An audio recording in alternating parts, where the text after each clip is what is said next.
ہم نے کہا تھا جب انسانیت مرتی ہے تو سب سے پہلے سچ کچلا جاتا ہے، لیکن اصل سوال یہ ہے کہ سچ ہے کیا؟ ہر انسان کے پاس سچ کو پرکھنے کا ایک معیار ہوتا ہے۔ کسی کے اندر نفس کا معیار ہوتا ہے، میری خواہش، میرا فائدہ، میری انا۔ ایسا انسان جبلت اور خواہش پر جیتا ہے اور چاہتا ہے کہ سچ بھی میرے حساب سے ہو۔ اور جب یہی ماحول بغیر کسی اعلیٰ معیار کے نسل در نسل چلتا ہے تو نئی نسلیں سچ کو جانتی ہی نہیں، وہ خواہش کو ہی حقیقت سمجھنے لگتی ہیں۔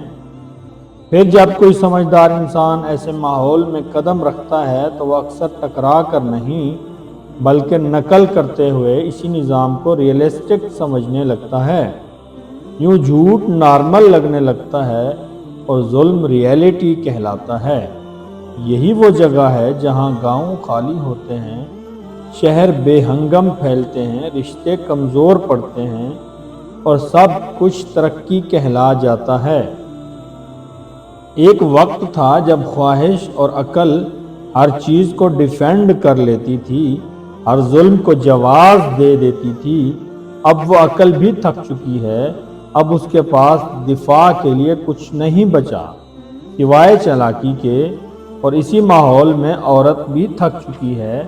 جس آزادی کو عزت کہا گیا تھا، اب وہی آزادی اسے بے حفاظت لگنے لگی ہے۔ اب اسے نظر آ رہا ہے کہ وہ انسان نہیں، ایک برانڈ بن چکی ہے، اور جس ماحول میں مرد بھوکے بھیڑیے بن جائیں وہاں آزادی عزت نہیں دے سکتی۔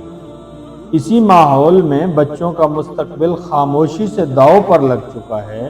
انہیں نہ سچ کا معیار مل رہا ہے، نہ حفاظت، نہ سمت۔